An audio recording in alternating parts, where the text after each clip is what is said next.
So in today's video, we're going over my complete guide / review for Naga. As of making this video, Naga is already playable, but Tia hasn't been released. So for this one, we are mostly going to talk about Naga in the context of not having Tia. I will be making a separate video talking about these two characters together, so definitely make sure to subscribe so you don't miss out on that. Naga is a burst type 2 support that brings a lot of utility, and she can also provide even better buffs when you are able to check the boxes on her list.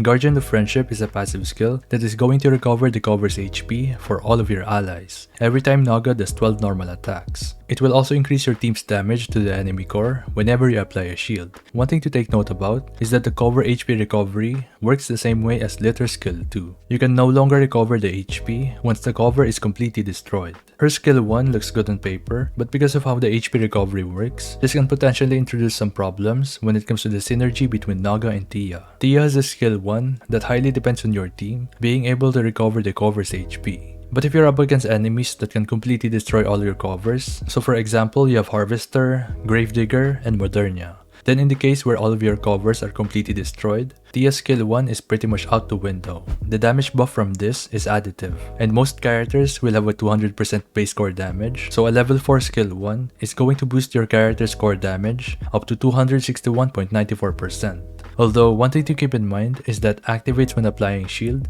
is not as simple as it seems. If you're like me, you probably thought that any character who can apply a shield is going to trigger this passive skill. But actually, the only ones that are going to work are the shields that are directly applied to Naga herself. So you are looking at Aether, Folkwang, Arya, and Tia. Aether can apply a shield using her burst, but she is an SR unit, so you probably won't be using her if your goal is to make a highly optimized team. She is also a burst 1 unit with a 40-second cooldown, so that doesn't really help her case as well. Next up we have Folkwang, and she can technically work, but the chance of Naga being one of your 2 units with the highest attack is actually slim to none, so she won't be receiving any shield application in the first place. And then we also have Arya. It doesn't really make sense to use her because she is also a burst 2 unit, which means that you are only activating Naga's passives every other rotation. So ultimately, your only true option is going to be Tia. Polly, Blanc, and Senti don't work. Senti and Polly both have shields that protect their whole team, but their shields are directly applied to themselves, not for individual characters on your team.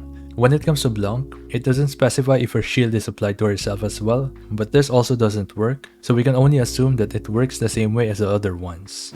Support of Friendship is her second ability that will activate 2 different effects after 5 normal attacks. The first one is going to be additional core damage for 2 of your allies with the highest attack, and the second one is going to be a decent amount of healing for 2 of your allies with the lowest HP percent. One huge benefit from her skill 2 is that the core damage bonus is pretty much permanent. Naga is able to keep this buff with no problems, even without having to use a Harmony Cube. The healing from this is also pretty good, and it's actually better than I expected. Naga is able to trigger this effect quite often, so as long as your whole team doesn't drop to a very low amount of HP, Naga's healing should be more than enough to keep your team alive. Next up we have her burst, and this one is going to have a 20-second cooldown. It gives Naga a pierce effect on her attacks, and it also provides a pretty substantial amount of attack to her whole team. The pierce effect is somewhat interesting because there are some bosses where you can only hit their core if your attacks have a pierce effect.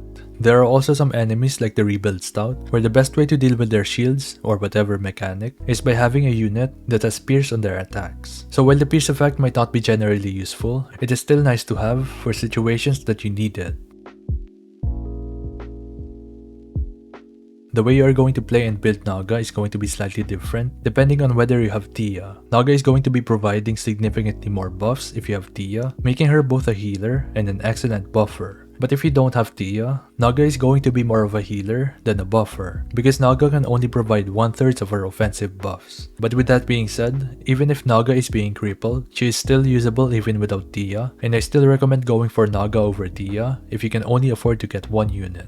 So for Naga skill priorities, focus on upgrading her skill 1 and then her burst. Level 7 is a good stopping point, so after you get her skill 1 and burst up to level 7, you can consider upgrading her skill 2 even further if you need more healing. But I wouldn't really spend a ton of resources on upgrading this. And for equipment and harmony cubes, focus on upgrading her chest piece and helmet, as her healing scales based on her final max HP, and these two pieces are going to give her the most HP. As for equipment modifiers, Naga doesn't really need a ton of investment for this, because the attack buff from her burst is not going to be affected by attack percent on her equipment. So I would say that at most, you can maybe overload her helmet and chest piece for more HP, and you can also try to get max ammo increase. Attack percent, elemental damage, and crit can also be good, but you are mainly going to focus on getting max ammo increase so that you can heal a little bit more often. As for Naga's team compositions, she is pretty much going to be used alongside Tia 100% of the time. But as of making this video, we still don't have Tia, so we are going to talk about Naga's teams as if you don't have Tia available. It's also important to take this perspective because not every single player is guaranteed to get both Naga and Tia, so this section is going to be dedicated for those people. Naga is mainly going to be a healer in this situation, so you can pretty much put her in any team composition. She can be a solo burst 2 healer, or you can also use her as a second burst 2 unit if you have another burst 2 character with more utility on their burst. The team that I really liked using is a mono electric team. And this is not going to be the most optimal meta team, but I really like using this because you don't see functional mono element teams too often. I'm using Ether because she can apply a shield that triggers the additional buffs from Naga, and her shield is actually pretty good against big damage enemy attacks. She also provides a bit more utility on her skill 1 and 2, but she's mainly here for activating Naga's passives. Using Noise might seem a bit redundant because Naga is also a healer, but considering that the other choices we have are Exia, Rosanna, Winter Shopper Rupee, and Product 8, using Noise is pretty much a no-brainer. For the next one, I was using Guillotine but not by choice, but only because I still don't have Scarlet. So preferably you are going to use Scarlet, but for my case, I am going to stick with Guillotine.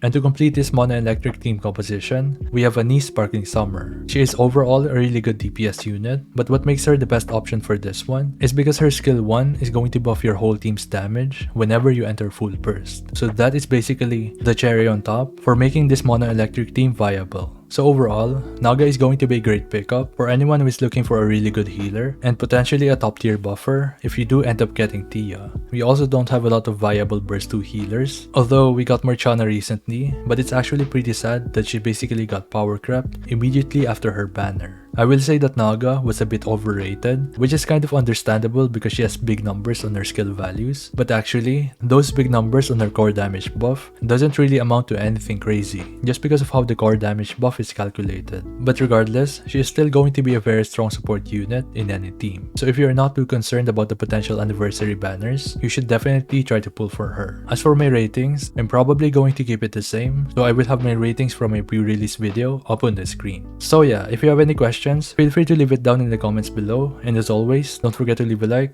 comment, subscribe. Thank you so much for watching, and I'll see you on the next one. Peace.